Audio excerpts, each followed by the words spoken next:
यूं ही नहीं मिलती राही को मंजिल, एक जुनून सा दिल में जगाना होता है। पूछा चिड़िया से कैसे बना आशियाना, बोली भरनी पड़ती है उड़ान बार बार। तिनका उठाना होता है, तिनका उठाना होता है। Welcome to real GK analysis YouTube channel. आज के वीडियो में हम बात करने वाले हैं एसएससी जीडी कांस्टेबल की वैकेंसी के बारे में। क्या इंपॉर्टेंट डेट है, क्या सिलेबस है, कब तक एग्जाम होने वाला है, इसके बारे में संपूर्ण जानकारी मैं आपको दूंगा। अगर आज आप पहली बार एसएससी जीडी की बात कर रहे हैं, अगर आपको एसएससी का स और कांस्टेबल का क भी पता होगा ना दोस्तों, तो आज का वीडियो देखकर आपको सब कुछ क्रिस्टल क्लियर हो जाएगा। कैसा पेपर रहने वाला है, कितना नंबर का है, नेगेटिव मार्किंग है या नहीं, और पूरा सिलेबस, एक एक टॉपिक, एक एक पार्ट बताऊंगा कि कौन कौन सा परीक्षा में आने वाला है, चाहे सामान्य ज्ञान हो या रीजनिंग की बात करें, इंग्लिश, हिंदी या मैथ्स। एक एक टॉपिक पॉइंट टू पॉइंट, और अंत में ये भी बताऊंगा कि किस टॉपिक से कितने प्रश्न पिछली परीक्षाओं में पूछे गए थे। तो चलिए अब हम वीडियो शुरू करते हैं और सबसे पहले देखते हैं इंपॉर्टेंट डेट। उसके पहले हम देख रहे हैं एसएससी जीडी का एग्जाम डेट और सिलेबस, और जो वैकेंसी है 2022-23 के लिए है। ठीक है, चलिए देखते हैं। अब हम इंपॉर्टेंट डेट देख लेते हैं पहले। तो अप्लाई डेट देखते हैं इस फॉर्म की सबसे पहले कि क्या एसएससी जीडी की वैकेंसी आ गई क्या। तो हाँ दोस्तों, जो भी अपना एसएससी का वार्षिक जो कैलेंडर रहता है, जिसको हम सर्विस सिलेक्शन कमीशन बोलते हैं, इसका जो वार्षिक कैलेंडर रहता है, वैकेंसी कैलेंडर, उसमें इन्होंने इस भर्ती को अपलोड कर दिया है और अच्छी खासी वैकेंसी भी इसमें डाली है। तो चलिए अप्लाई डेट देखते हैं। तो एसएससी जीडी में अप्लाई डेट है 10 दिसंबर 2022। क्या है? 10 दिसंबर 2022। रेट वाला मार्कर यूज करते हैं। 10 दिसंबर 2022 आपकी अप्लाई डेट है। और लास्ट डेट क्या है? तो लास्ट डेट है 19 जनवरी 2023। क्या है? अप्लाई डेट 10 दिसंबर 2022 और अप्लाई डेट है 19 जनवरी 2023। अगर एग्जाम डेट की बात करें हम, तो मार्च अप्रैल 2023 में आपका एग्जाम रहने वाला है। कैलेंडर में एग्जाम डेट को भी मेंशन कर दिया है। तो कब रहने वाला है एग्जाम? मार्च अप्रैल 2023 में। चलिए अब एग्जाम के बारे में बात करते हैं, एग्जाम कैसा रहता है। तो टाइप ऑफ एग्जाम देखते हैं हम सबसे पहले। तो वो रहेगा आपका CBE, यानी कि कंप्यूटर बेस्ड एग्जाम। क्या रहेगा? Computer based exam, CBE। चलिए अब टाइप ऑफ क्वेश्चन देखते हैं कि क्या MCQ आएंगे या रिटन एग्जाम होता है। तो इसमें होता है MCQ। क्या होता है? Multiple choice question, MCQ based आपका एग्जाम होता है। परीक्षा का मीडियम देखते हैं, परीक्षा कैसे होने वाली है। तो परीक्षा आपकी हिंदी और इंग्लिश दोनों मीडियम में होगी। हिंदी और इंग्लिश दोनों मीडियम में। अगर हम परीक्षा में बात करें तो पेपर होगा आपका 100 नंबर होगा। कितने नंबर होगा? 100 नंबरों का। चलिए गुरु जी इतना तो बता दिया, अब टाइम भी बता दीजिए कि टाइम 2 घंटे रहने वाला है या 4 घंटे। तो आपका टाइम रहने वाला है इसमें 90 मिनट। कितना? 90 मिनट, यानी कि आपको 1.5 घंटे का समय दिया जाएगा 100 प्रश्न हल करने के लिए। साथ ही अगर टोटल क्वेश्चन की बात करें तो टोटल क्वेश्चन रहेंगे 100। कितने? यानी कि 100 प्रश्न हल करने के लिए आपको 90 मिनट का समय दिया जाएगा। और एक प्रश्न का 1 अंक रहने वाला है, यानी कि 100 प्रश्न तो 100 नंबर। साथ ही 0.25 नंबर की इसमें नेगेटिव मार्किंग, यानी कि माइनस मार्किंग भी रहने वाली है। एक प्रश्न गलत तो आपका स्कोर में से 0.25 नंबर कट हो जाएगा। तो इसमें इन्होंने नेगेटिव मार्किंग भी रखी है। अभी पिछली 2 परीक्षा से हुई नेगेटिव मार्किंग की शुरुआत इन्होंने करी है। तो समझ गए होंगे आप। एक बार और रिपीट कर दूं। अप्लाई डेट 10 दिसंबर 2022, लास्ट डेट है 19 जनवरी 2023। एग्जाम डेट आ गई है मार्च अप्रैल 2023। तो अगर एसएससी जीडी में दोस्तों सिलेक्शन करना ही है तो आप अभी से तैयारियां शुरू कर दें। साथ में आपको बता दूंगा एसएससी जीडी जो कांस्टेबल की वैकेंसी है, इसमें किस किस पोस्ट पर रहती है। तो जितनी भारत की पैरामिलिट्री है, जिसमें BSF, CISF, ITBP, SSB और CRPF, साथ ही असम राइफल्स, यानी कि जो 6 पैरामिलिट्री फोर्स हैं, रिपीट कर दूं, BSF, CISF, ITBP, CRPF, SSB और असम राइफल्स। तो इनमें वैकेंसी निकलती हैं कांस्टेबल के लिए। Type of question, type of exam रहने वाला है computer based exam. Type of question रहेगा मल्टीपल चॉइस क्वेश्चन, यानी कि एक प्रश्न 4 ऑप्शन। मीडियम हिंदी इंग्लिश दोनों रहता है, तो ना इसलिए हिंदी मीडियम वालों को भी नहीं घबराना है और ना ही इंग्लिश मीडियम वालों को घबराना है। ठीक है। और मिनिमम क्वालिफिकेशन रहता है 10th। तो आप समझ सकते हैं कितनी अच्छी वैकेंसी है, हर कोई इसमें फॉर्म भर सकता है। मार्क्स की बात करूँ तो 100 नंबर का पेपर होता है, टाइम होता है 90 मिनट, टोटल क्वेश्चन होने वाले हैं 100। चलिए ये तो हो गया हमारा। हम देखेंगे सिलेबस। क्या देखने वाले हैं इस वीडियो में? हम सिर्फ एग्जाम के बारे में और सिलेबस और डेट की ही बात करेंगे। अभी हम फिजिकल वगैरह की कोई बात नहीं कर रहे हैं, वो सब आपको मैं अगले वीडियो में बताऊंगा। तो सिलेबस देख लेते हैं हम। तो अभी हम 4 इसके बड़े मोटा मोटी विषय देखते हैं कि 4 कौन कौन से रहने वाले, फिर एक एक टॉपिक, एक एक विषय का मैं पूरा डिटेल आपको बताने वाला हूँ। तो चलिए 4 सब्जेक्ट कौन कौन से देख लेते हैं। तो पहला होता है जनरल इंटेलिजेंस एंड रीजनिंग, जिसको हम क्या बोलते हैं? सामान्य बुद्धिमत्ता। दूसरा है हमारा general knowledge and general awareness, जिसको हम बोलते हैं सामान्य ज्ञान और जागरूकता यानी करंट अफेयर्स, तो जनरल नॉलेज और जनरल अवेयरनेस। साथ ही एलिमेंट्री मैथमेटिक्स क्या आने वाला है, एलिमेंट्री मैथमेटिक्स यानी आपका जो प्राथमिक गणित यानी जो आपका 10वीं तक गणित था वो भी इसमें पूछा जा रहा है। फिर आपका हिंदी और इंग्लिश, तो दोस्तों जो हिंदी और इंग्लिश हैं, अगर हिंदी मीडियम वाले हैं आप तो आप हिंदी का पेपर सोल्व करना, और अगर आप इंग्लिश मीडियम वाले हैं तो आप इंग्लिश का पेपर सोल्व करना, दोनों में से एक आपको करना जरूरी है। ठीक है, चलिए अब प्रश्नों की संख्या देखते हैं हम।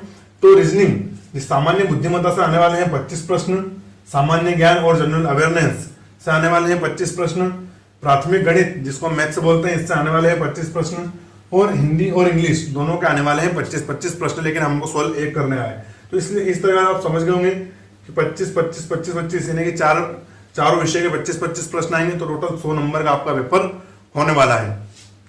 इसके अलावा और कुछ भी डाउट हो तो कमेंट कर देना, कमेंट बॉक्स खुला हुआ है, उसका मैं आपको जवाब जरूर दे दूंगा। साथ ही चैनल पर नए हो तो चैनल को सब्सक्राइब भी जरूर करना है और अपने दोस्तों के साथ भी शेयर करना है। चलिए अब अगले हम भाग में देखेंगे प्रत्येक विषय का डिटेल एनालिसिस, यानी कि इस सब्जेक्ट में कौन से पार्ट हैं और कितने प्रश्न आते हैं, वो सब कुछ मैं आपको अगली स्लाइड में बताऊंगा। अब हम देखने वाले हैं एक ही सब्जेक्ट के सारे चैप्टर, तो कौन कौन से चैप्टर जिनसे प्रश्न पूछे जाते हैं। तो सबसे पहले हम देख रहे हैं subject general intelligence and reasoning यानी कि सामान्य बुद्धिमत्ता से हम देख लेते हैं कि कौन कौन से चैप्टर जो कि परीक्षा में आते हैं। तो पहला हो जाएगा हमारा स्थानीय दृश्यावलोकन, दूसरा हो जाएगा सामान्यता या मतभेद, तीसरा है अंकगणितीय तर्क, और चौथा हो जाएगा अंकगणित संख्या श्रृंखला जिसको हम सीरीज बोलते हैं। फिर है स्थानिक उन्मुखीकरण, इंपॉर्टेंट है कोडिंग एंड डिकोडिंग, साथ ही दृश्य स्मृति, भेदभाव, अवलोकन, रिश्ते की धारणा जिसको हम रिलेशनशिप कॉन्सेप्ट भी बोलते हैं। फिर आ जाएगा चित्रात्मक वर्गीकरण और गैर मौखिक श्रृंखला। दोस्तों जितने भी मैंने आपको 12 चैप्टर बताए हैं ये बहुत इंपॉर्टेंट है और इन्हीं से प्रश्न पूछे जाते हैं। तो इन जो चैप्टर हैं इनके सब चैप्टर भी होते हैं, तो उनको मैंने लिख दिया है। आपने मोस्टली इनको ही पढ़ा होगा, आप बोलेंगे ये पार्ट तो हमने कभी पढ़ा ही नहीं है रीजनिंग में, तो मैंने वो भी लिख दिया है इसलिए। साथ ही ये भी लिख दिया है कि किस चैप्टर से या किस सब चैप्टर से कितने कितने प्रश्न पिछली परीक्षाओं में आए थे। मैंने 10 पेपर का एनालिसिस करके ये बनाया है ना। ठीक है, तो देखते हैं। पहला है सादृश्यता। क्या है सादृश्यता, जिसको हम एनालॉजी बोलते हैं। तो इसके 2 से 3 प्रश्न हमेशा पेपर में जरूर पूछ रहे हैं, वो लास्ट ईयर पेपर की बात करें तो। फिर है वर्गीकरण जिसको हम क्लासिफिकेशन बोलते हैं, तो 1 से 2 क्वेश्चन आए हैं ये और मैंने 10 प्रश्नों के ऊपर किया है। कितने 10 पेपर के ऊपर मैंने ये एक्सपेरिमेंट करके ये निकाले हैं। साथ ही फिर है दिशा एवं दूरी, तो उसका भी 1 से 2 प्रश्न। फिर है बैठक व्यवस्था, तो उसके 2 से 3 प्रश्न। रक्त संबंध जिसको हम ब्लड रिलेशन बोलते हैं, तो 1 से 2 प्रश्न। कैलेंडर और साथ में घड़ी, यहाँ में घड़ी नहीं लिखा है तो सुन लें आप, कैलेंडर और घड़ी, तो इसका है 0 से 1, यानी कि 1 प्रश्न भी है, किसी में है ही नहीं, है ना। तो कैलेंडर और घड़ी से 1 से 2 प्रश्न। वेन आरेख जिसको हम डायग्राम बोलते हैं, वेन डायग्राम, तो उसके 2 से 3 प्रश्न। न्याय निगमन, कथन एवं निष्कर्ष जो भी सीरीज के चैप्टर हैं, तो 2 से 3 प्रश्न। साथ ही अंग्रेजी वर्णमाला परीक्षण के 2 से 3 प्रश्न।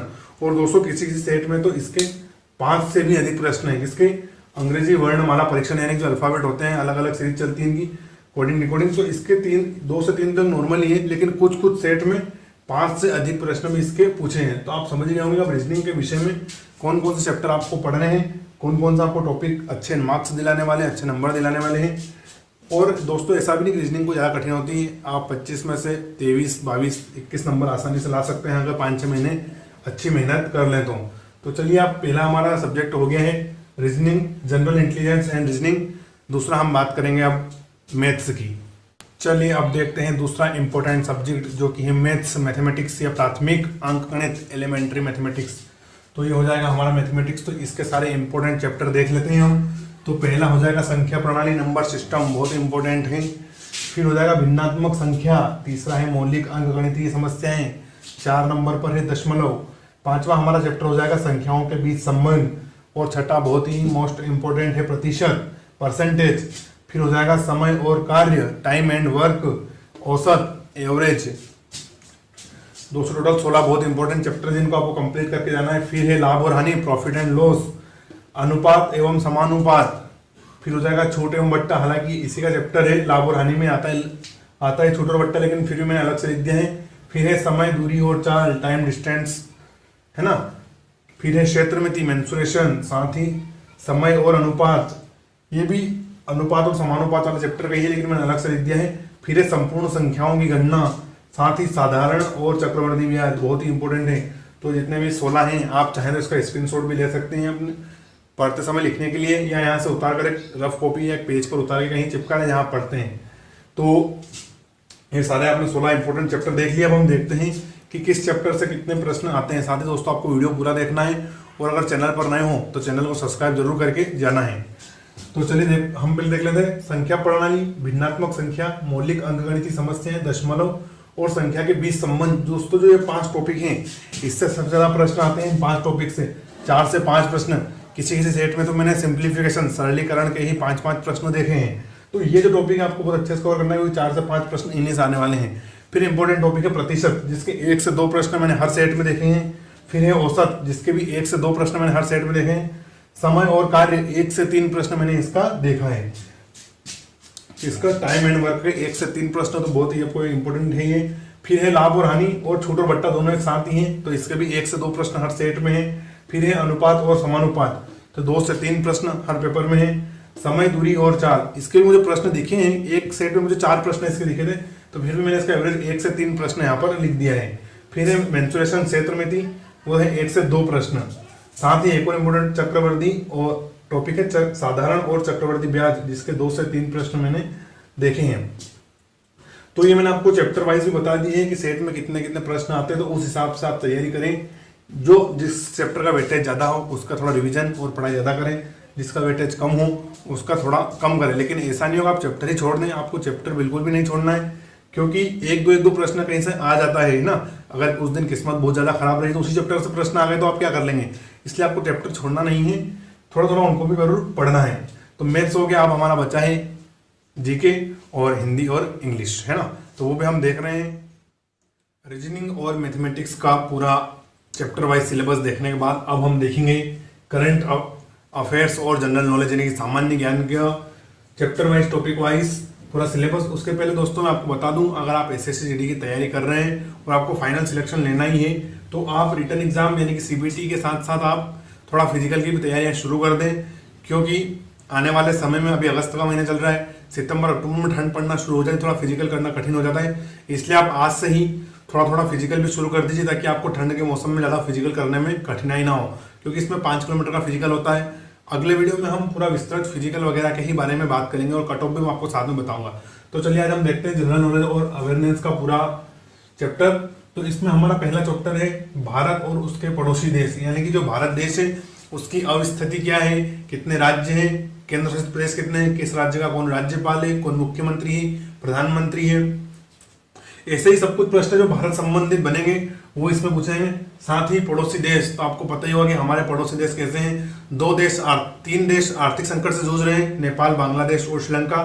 साथ ही में एक नल्ला पाकिस्तान है और चिंदी चौर चाइना है। वो चाइना हमारे से बॉर्डर फेस बना हुआ है, और पाकिस्तान से तो कभी हमारा संबंध नॉर्मल रहे ही नहीं। तो आपको भारत और उसके पड़ोसी देशों को साथ देखना है थोड़ा। फिर हो जाएगा खेल, जिसमें भारत और विश्व। तो आपको पता होगा कि भारत लगातार खेलों में नए कीर्तिमान रोज रचता है, चाहे वो ओलंपिक हो या कॉमनवेल्थ गेम्स। तो भारत, खेल, विश्व दोनों देखना है कि मतलब भारत के जो खेल हैं उसमें जो भारत के लोकल खेल होते हैं जैसे खेलो इंडिया, यूथ गेम्स वगैरह, वो तो आपको पढ़नी ही है। साथ ही विश्व भर की जो प्रतियोगिताएं होती हैं, चाहे वो इंटरनेशनल टेनिस हो, फीफा वर्ल्ड कप हो, तो वो सब आपको पढ़ना है। तो खेल, भारत और विश्व का हमें गहन अध्ययन करना है। साथ ही भारत का संविधान, यानी कि इसको हम पॉलिटी बोलते हैं, तो इंडियन पॉलिटी आपको पढ़नी है। इसमें अनुच्छेद, संविधान, राज्यसभा, लोकसभा, संसद क्या होती है, ये सब आपको भारतीय संविधान में पढ़ना है। फिर है संस्कृति। तो संस्कृति भी एक महत्वपूर्ण टॉपिक है कि कौन सा सांस्कृतिक नृत्य है, कौन सा गीत है, कौन सी मूर्तिकला है, कौन सी गायन कला है, ये कौन सी शैली के बने हुए हैं, नागर और द्रविड़ शैली वगैरह क्या है, तो वो सब हमको संस्कृति में पढ़ना है। फिर हम देखेंगे भूगोल। तो भारत का भूगोल हमें इसमें अध्ययन करना है पूरा, और थोड़ा बहुत विश्व का भी। भूगोल में भारत की प्रमुख नदियां, झीलें, पर्वत, पठार, खनिज और साथ ही जनसंख्या, डेमोग्राफी, ये सब भूगोल में आते तो हमें पढ़ना है।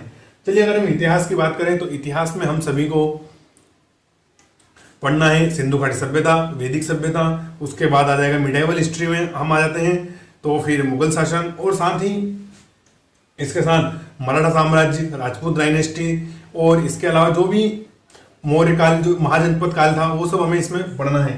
साथ ही इसमें प्रथम स्वतंत्रता संग्राम 1857 के बाद की जो देश की स्थिति थी उसका भी हमें अध्ययन करना है। तो ये सब प्रश्न इतिहास में पूछे जाते हैं।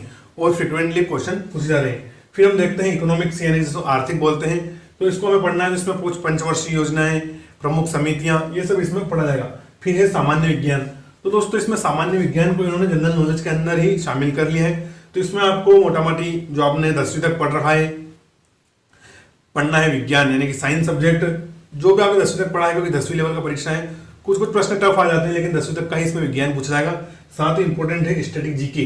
स्टैटिक जीके आपको पढ़ना बहुत जरूरी है, क्योंकि इसमें 5 से अधिक प्रश्न तो स्टैटिक जीके के ही प्रश्न आते हैं। अच्छा, स्टैटिक जीके क्या होता है? तो दोस्तों जो जीके स्थिर है, जो बदलता नहीं है, वो स्टैटिक जीके कहलाता है।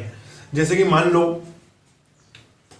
कि महाकालेश्वर मंदिर, मैं उज्जैन से हूं, तो महाकालेश्वर मंदिर कहां पर है? उज्जैन में, तो वो हमेशा के लिए उज्जैन में ही रहेगा, तो वो क्या है? स्टैटिक जीके का पार्ट हो गया। ऐसे कोई एयरपोर्ट हो गया, कोई किताब हो गई किसी ने लिख दी, तो फिर वो स्टैटिक हो जाती है। तो ये स्टैटिक जीके, ये एक बहुत इंपॉर्टेंट सेगमेंट है, तो ये आपको आएगा। साथ ही करंट अफेयर्स, तो दोस्तों करंट अफेयर्स में आपको पीएचडी नहीं करनी है कि आप दिन भर 6 घंटे में 3 घंटे से करंट अफेयर्स ही पढ़ रहे हैं, 3-3 4-4 टीचर से पढ़ रहे हैं और कॉपियां भर लिए।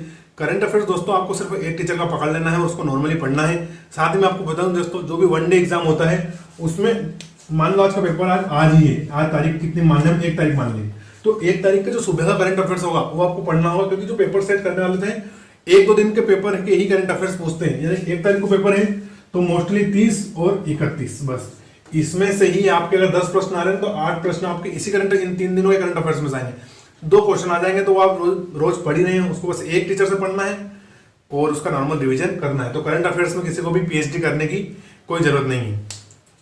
तो आप समझ गए होंगे जनरल नॉलेज और अवेयरनेस में क्या आने वाला है, मैंने आपको पूरा एक एक डिटेल बता दिया है। अब हम देखने वाले हैं हिंदी और इंग्लिश, है ना। हिंदी और इंग्लिश के हम अब देखेंगे अगली स्लाइड में।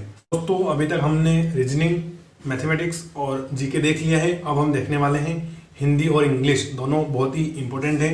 तो पहले हम चलो हिंदी देख लेते हैं। तो देखो यार दोस्तों, मैंने हिंदी को भी इंग्लिश में लिख दिया है, तो हिंदी है ना, तो शुरू करते हैं। हिंदी में पहला पार्ट है हमारा संधि और संधि विच्छेद, बहुत इंपॉर्टेंट है।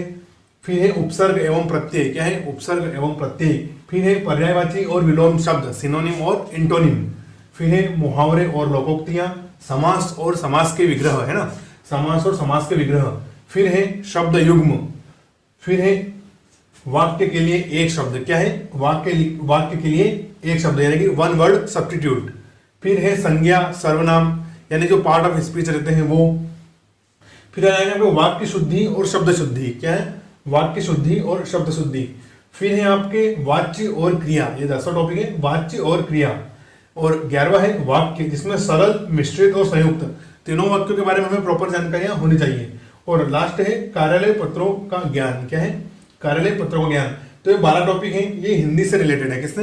हिंदी सब्जेक्ट के टॉपिक हैं और यही परीक्षा में पूछे जाते हैं। और हिंदी को इतना कठिन विषय नहीं है दोस्तों, आसानी से आप इसमें स्कोरिंग कर सकते हैं। चलिए हम देखते हैं कि किस प्रीवियस ईयर परीक्षाओं में किस टॉपिक से कितने प्रश्न आए, है ना। तो पहला हो जाएगा संधि और संधि विच्छेद, तो इसके 2 से 3 प्रश्न लगातार हर सेट में पूछे हैं उन्होंने। फिर है उपसर्ग और प्रत्यय, तो 1 से 2 प्रश्न। पर्यायवाची और विलोम शब्द 3 से 4, कितने? 3 से 4। लेकिन दोस्तों विलोम शब्द और पर्यायवाची थोड़े इसे नॉर्मल नहीं होते हैं, थोड़े पर्यायवाची कठिन लेवल के आते हैं, थोड़ा आपको अच्छे स्तर पर ही इनको पढ़ना है। ऐसा नहीं हो कि आप सूरज, धरती इनका पढ़ के चले जाएं, ये तो बहुत नॉर्मल बात है, बच्चे को भी याद रहते हैं 8वीं, इसमें थोड़ा सा ऊपर लेवल के आते हैं ना, तो थोड़ा सा आप अच्छे इसकी तैयारी करें पर्यायवाची और विलोम शब्द की। फिर है मुहावरे और लोकोक्तियां, जिनके 1 से 2 प्रश्न आते हैं। फिर है समास और शब्द युग्म, तो इनके भी 1 से 2 प्रश्न मैंने हर सेट में देखे हैं। फिर है वाक्य के लिए एक शब्द, तो इसके 3 से 4 प्रश्न आ जाते हैं, किसके? वाक्य और शब्द के। जैसे कि जिसके आने की तिथि ना पता हो तो वो कौन होता है? तो वो होते हैं हमारे अतिथि महोदय, है ना, ऐसे। फिर है संज्ञा सर्वनाम, वाक्य शुद्धि और शब्द शुद्धि, तो इससे 2 से 3 प्रश्न हैं। संज्ञा और सर्वनाम के भी 1 से 2 प्रश्न देखने को मिल जाते हैं, लेकिन किसी सेट में नहीं भी मिले हैं। फिर है वाच्य और क्रिया, साथ ही वाक्य सरल, मिश्रित और संयुक्त, कार्यालय पत्रों का ज्ञान। तो दोस्तों ये जो टॉपिक है इनके मुझे कुछ सेट में प्रश्न मिले और कुछ सेट में इनके प्रश्न नहीं मिले, फिर भी आप इनकी तैयारी करें, क्योंकि 1 से 2 प्रश्न पूछने की संभावनाएं रहती हैं। तो ये पूरा हमने हिंदी विषय जान लिया है। अब हम जानने वाले हैं इंग्लिश को। किसको? इंग्लिश को। दोस्तों एक बार फिर बोल रहा हूँ, चैनल पर नए हो तो चैनल को सब्सक्राइब जरूर कर देना और अपने फ्रेंड के साथ वीडियो शेयर जरूर करना है। जो भी हम आपके लिए मेहनत कर रहे हैं इसको आपको अपने अधिक से अधिक दोस्तों, भाइयों के साथ शेयर करना है, ठीक है। और इसके बाद हम या तो आज मैं स्टैटिक जीके का वीडियो बनाऊंगा, वो अपलोड कर दूंगा, या फिर मैं एसएससी का पूरा फिजिकल वगैरह के ऊपर वीडियो बनाऊंगा, वो अपलोड कर दूंगा। तो आप बता सकते हैं कि आपको स्टैटिक जीके के ऊपर वीडियो देखना है, फिजिकल के ऊपर, कमेंट बॉक्स में, तो मैं उस हिसाब से आज वीडियो बनाने की कोशिश करूंगा, है ना। अब हम देखते हैं इंग्लिश, ये भी बहुत इंपॉर्टेंट है दोस्तों। हिंदी और इंग्लिश दोनों अल्टरनेट आते हैं। अगर आप हिंदी मीडियम से है तो आप हिंदी चूज कर सकते हैं, आप इंग्लिश मीडियम से है तो आप इंग्लिश चूज कर सकते हैं ना। दोनों में से एक करना है, दोनों नहीं करना है। तो चलिए हम इंग्लिश देख लेते हैं। तो इसका पहला टॉपिक है फिल इन द ब्लैंक्स। क्या है?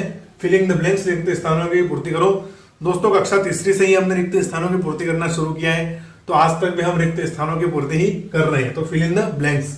फिर है इरर स्पॉटिंग। क्या है? Error spotting. फिर है पेरहैप्स रिप्लेसमेंट। चौथा है सिनोनिम इंटोनिम, वही पर्यायवाची और विलोम। फिर आ जाएगा क्लोज टेस्ट। फिर आ जाएगा फेरेस और इडियम्स, है ना। क्या? फेरेस और इडियम्स। फिर आ जाएगा स्पेलिंग। तो इसमें स्पेलिंग मिस्टेक आती है और स्पेलिंग को सही करने वाले प्रश्न आते हैं। फिर आ जाएगा वन वर्ड सब्स्टिट्यूशन, या वाक्य के लिए एक शब्द, और रीडिंग कॉम्प्रिहेंशन। तो ये कितने नो टॉपिक हैं और 10वीं लेवल के आते हैं, इतना कोई टफ लेवल का नहीं आता है। तो ये 10 नो टॉपिक हैं जिनको आपको आराम से पढ़ना है अगर आप इंग्लिश मीडियम वाले हैं तो, और हिंदी मीडियम वाले हैं तो आपको हिंदी पढ़ना है। चलिए अब मैं आपको एक एक का बता देता हूँ कि किससे कितने प्रश्न पीछे की परीक्षाओं में, प्रीवियस ईयर परीक्षाओं में पूछे गए हैं। तो फिल इन द ब्लैंक के 2 से 3 प्रश्न मैंने देखे, इरर स्पॉटिंग के 2 से 3 प्रश्न, पेरहैप्स रिप्लेसमेंट के 1 से 2 प्रश्न, सिनोनिम इंटोनिम 3 से 4। अगेन ये बहुत इंपॉर्टेंट है, सिनोनिम इंटोनिम तो आपको पढ़ के जाना है। क्लोज टेस्ट के 5 से 6 प्रश्न दोस्तों, तो इसको आपको पूरा तैयार करना है। फिर है पेरहैप्स और इडियम्स, तो इसके 3 से 4 प्रश्न है। स्पेलिंग के 2 से 3 प्रश्न है।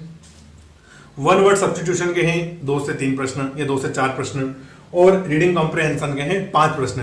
तो दोस्तों हमने ये एसएससी जीडी का कंप्लीट सिलेबस कवर कर लिया है, जिसमें रीजनिंग, मैथमेटिक्स, जीके, हिंदी और इंग्लिश 5 विषय तो पढ़े ही है, लेकिन जो 5 विषयों के महत्वपूर्ण चैप्टर हैं उनको भी मैंने बोर्ड पर लिख दिया है, और साथ ही मैंने इस वीडियो में आपको बताया कि प्रीवियस ईयर परीक्षाओं में किस विषय से कितने प्रश्न पूछे गए थे। तो वीडियो आपके लिए बहुत ही एक हेल्पफुल रहा होगा, और मैंने आपको इसमें इंपॉर्टेंट डेट भी बता दी है जो आने वाली है। और आप अगर एसएससी जीडी का लक्ष्य बनाकर ही बैठे हैं तो अभी से तैयारियों में जुट जाइए, क्योंकि सिलेक्शन लेना है और समय आपके पास 6 से 7 महीने का है ना। तो आपको अच्छे से तैयारी जरूर करनी है। थोड़ा बहुत आपको फिजिकली भी एक्टिव रहना है, थोड़ा आपको फिजिकल भी करना है, ताकि आपको दिक्कत नहीं आए बाद में, ठीक है। वरना एग्जाम पास हो गए और थोड़ा फिजिकल में दिक्कत आए तो ऐसा नहीं होना चाहिए। थोड़ा दोनों को बैलेंस करके आपको चलना है, और डेली 5 से 6 घंटे पढ़ाई करनी है। और स्टडी जीके और साइंस के ऊपर और हिंदी के ऊपर थोड़ा बहुत मैं वीडियो चैनल पर अपलोड करता रहूंगा, तो उनको देखना है। तो उनका नोटिफिकेशन पाने के लिए आप चैनल को सब्सक्राइब कर लें। वीडियो यहीं तक था, पूरा देखने के लिए थैंक यू। जय हिंद।